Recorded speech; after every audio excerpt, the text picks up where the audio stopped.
Voici la deuxième d'une série de courtes vidéos qui donnent des éclaircissements sur la loi sur les foyers familiaux situés dans les réserves et les droits ou intérêts matrimoniaux ou tout simplement la loi.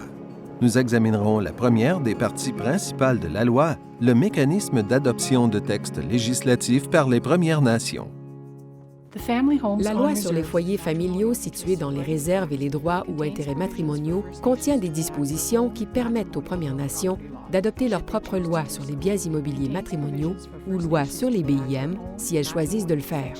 L'article 7 est entré en vigueur le 16 décembre 2013 et permet l'adoption de lois sur les BIM qui visent l'utilisation, l'occupation et la possession de foyers familiaux situés dans les réserves et qui s'appliquent pendant la relation conjugale ou en cas de rupture de la relation ou de décès de l'un des époux ou conjoints de fait.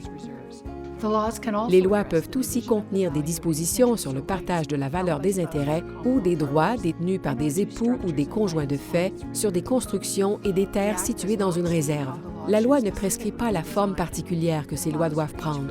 Elle permet à chaque Première Nation de concevoir sa propre loi en fonction des besoins, des valeurs et des coutumes de sa collectivité.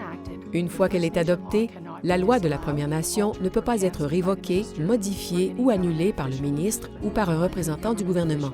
C'est le gouvernement de la Première Nation et ses membres qui déterminent le contenu de la loi.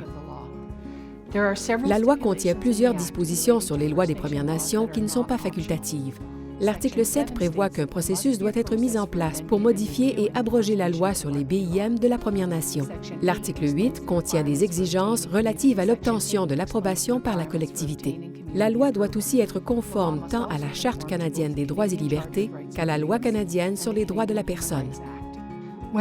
Si une Première Nation décide de rédiger sa propre loi sur les BIM, elle doit aviser le procureur général de la province ou des provinces dans lesquelles elle possède des réserves. Cet avis informe les ministères de la Justice provinciaux qu'un nouveau texte législatif de la Première Nation pourrait entrer en vigueur. Les règles fédérales provisoires, qui forment la deuxième partie principale de la loi, sont entrées en vigueur en décembre 2014, à quelques exceptions près. Si votre Première Nation est signataire de l'accord-cadre relatif à la gestion des terres des Premières Nations, une date d'entrée en vigueur différente pourrait s'appliquer aux règles provisoires dans votre cas. Ces règles s'appliquent à la plupart des Premières Nations qui n'ont pas encore adopté leur propre loi sur les BIM. Si votre Première Nation a adopté sa propre loi sur les BIM, est signataire de l'accord-cadre relatif à la gestion des terres des Premières Nations ou a conservé des terres de réserve au terme d'une entente d'autonomie gouvernementale, les règles provisoires pourraient ne pas s'appliquer dans votre cas. Il est important de déterminer si ces règles provisoires s'appliquent en fonction du régime de gestion des terres mis en place par votre Première Nation. Aussitôt qu'une collectivité termine le processus de rédaction et d'adoption de sa propre loi, les règles provisoires cessent de s'appliquer.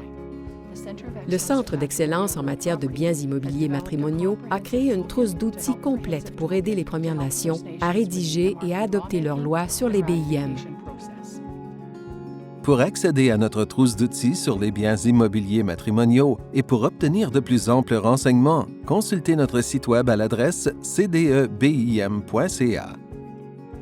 Cette vidéo est offerte à titre informatif seulement et n'offre pas de conseils juridiques.